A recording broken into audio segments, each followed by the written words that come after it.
Hello, BookTube. This is Aaron from Aaron Read a Book or Aaron Read a Book. I didn't do a Friday reads last week, so I'm just going to do a little bit of a Monday reads. I normally film tags on Mondays, but I couldn't find anything that I was that interested in, so I'm going to do a little update instead and see what tags everyone does tomorrow, and then I'll do one next week. Um, So I've read a couple of books this week, and I've just started another one. Um, the first book I read was for non-fiction November, and it was one that has been on my sat on my Kindle for years, and it's called Meadowland, and it's by John Lewis-Stempel, um, and it's called the subtitle is The Private Life of an English Field, and I really enjoyed this book, but I'm not sure it would be for everyone. You have to really like nature writing to like this book, I think, because unlike some of the great nature books of recent times, like H is for Hawk, for example, there's no relationship with the father in the background or grief or there's no subplot to this book. It is a year in the life of an English field. So he starts in January and goes all the way through to December, and the only thing that changes is the weather, what plants are growing, what animals are in the field, and there's a great section as well where he his mower breaks and he makes hay the old fashioned way by hand. Um, so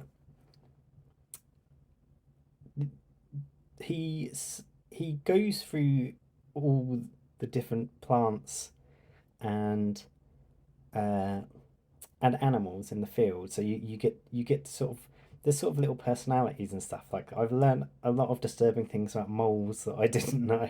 I thought they were very cute before.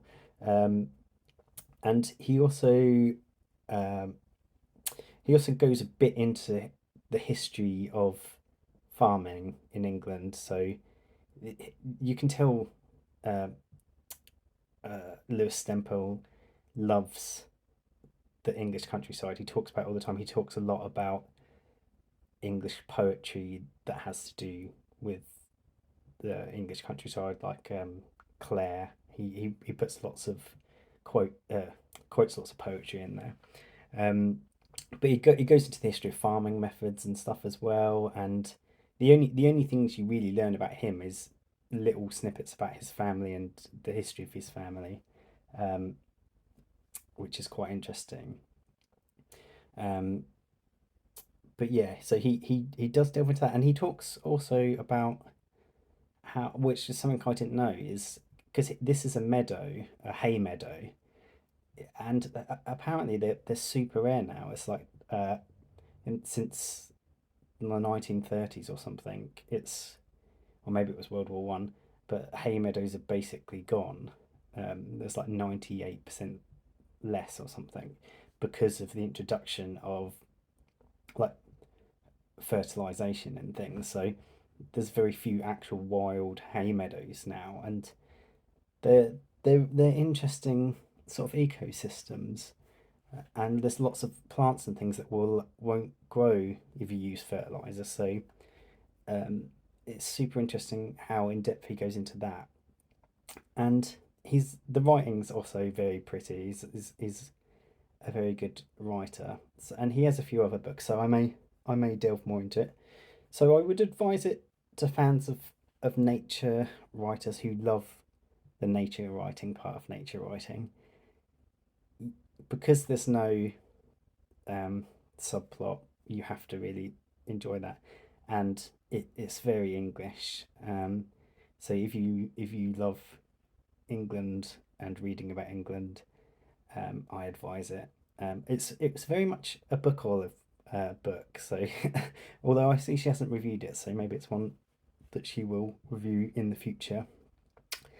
Um, the second book I read, I do not want to talk about too much because um, I read it for my ongoing project to read every book that's won the Hugo and the Nebula Award, and that book was Dreamsnake by Vonda McIntyre, and this is a book about a healer, which is nice to read about because I feel like healers don't get that much coverage in the fantasy world.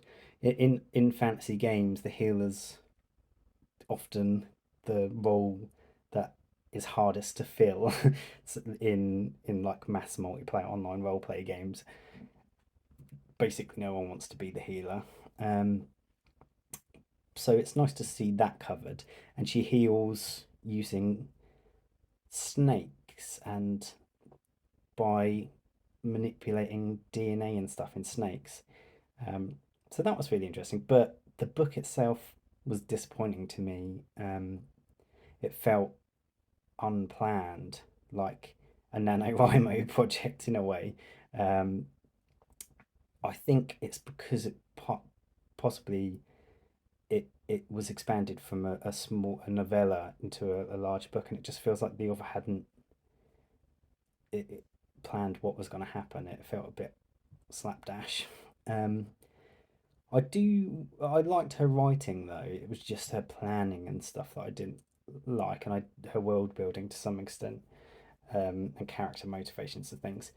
But I think she's more famous. This is her most famous book, but I think she's more famous for doing Star Trek novelizations, and she does the novelizations of I think Wrath of Khan and The Voyage Home. So I will probably read those at some point in my life because, um, yeah, I think she's done two, three, and four, and The Voyage Home is obviously the best Star Trek film. So I will one day read her novelization of that. But apart from that, I was a bit disappointed. I think a novelization might be better for her because the plot's already there.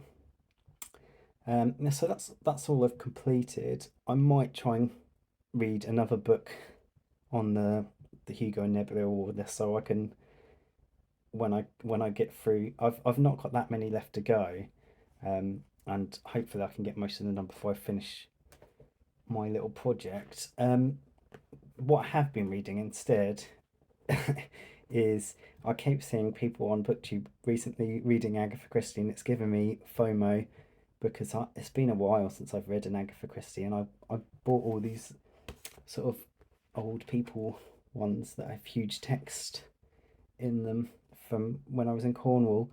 Um, I picked this one up because it has really good reviews, and in the intro, it's Agatha Christie saying this is one of my favourite books that I ever wrote. It's really fun to write and stuff. And it is really fun so far. I love it. It's very much like the film Knives Out, and I always knew Knives Out was um, very Agatha Christie, but this one feels like it's where they've lifted most of the stuff from because it's about this big rich family and the sort of head of the family's been found murdered, um, and his insulin has been replaced by eye drops or something, and everyone suspects the person who injected him, who's his second wife, and uh, isn't quite as friendly with the rest of the family as. So they all think that she's sort of done it to get his money, but I don't think it's going to be that simple. But I'm loving it so far. I'm probably going to read most of it tonight, so I'll be able to update you next week. If you've read this one, please let me know down below if it's one of your favourites. It's one of the first ones I've read that isn't Pyro. I can never say that, or Miss Marple. So it's interesting to not have the iconic characters in there.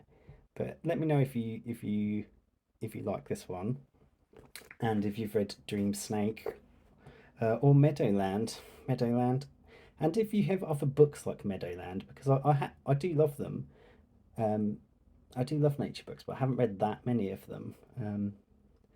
And it's quite nice in diary form sort of thing. Have a good one, BookTube. Bye bye.